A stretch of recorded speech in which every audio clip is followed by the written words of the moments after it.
পর্দা এইভাবে টেনে রাখতে হয়, না হলে ঘরের সৌন্দর্য আর সম্মান অন্যের চোখে সস্তা হয়ে নিলামে উঠে যায়। সত্যি করে বলো তো, আমাকে কি সবার থেকে আড়াল করতে চাইছো, নাকি এই চার দেওয়ালের মধ্যে বন্দি করে রাখতে চাইছো? তোমাকে আমি পরম যত্নে আগলে রাখতে চাই, ফুলের মতো হালকা করে বেঁধে রাখা। আমি তোমার যত্ন নিতে চাই, চুড়ির মতো কানের লতিতে ঝুলিয়ে রাখা, জঙ্কজোড়ার মতো। আমি তোমার দখল নিতে চাই। জাকির, শহরে কথা বলেছিস? হ্যাঁ, কথা হয়েছে। রহিম কাকা, আমি জাকিরকে নিয়ে শহরে যাচ্ছি, তুমি এদিকটা খেয়াল রেখো। বৌদি, আপনি জানেন তো প্রথম কুসুম গলা ডিম্পোজ পছন্দ করে না, তারপরে ওকে দিলেন। আপনার যে কবে বুদ্ধিশুদ্ধি হবে? জাকির, তুই এই ছোটখাটো বিষয় নিয়ে চেঁচাচ্ছিস কেন? আর যাকে রাগ দেখাচ্ছিস, ভুলে যাস না সে আমার স্ত্রী, এই বাড়ির বউ। তাকে রেসপেক্ট দিয়ে কথা বল। রেসপেক্ট তো আমি অবশ্যই করি, কিন্তু সমস্যা হলো আমি তো জাস্ট তোর খাবারের পছন্দটা বললাম। সাবধানে থেকো, আমি বেরোচ্ছি, চল। কি হলো?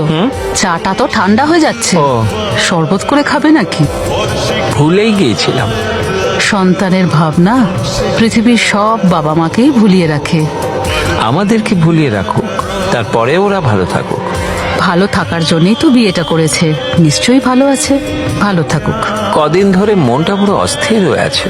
তাছাড়া চলো না একটু রূপকথাকে দেখে আসি।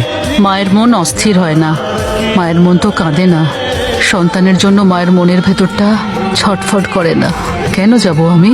যেতে হলে তুমি যাও। আমরা যে বাড়ি ফিরছি তোর বৌদিকে জানিয়েছিস?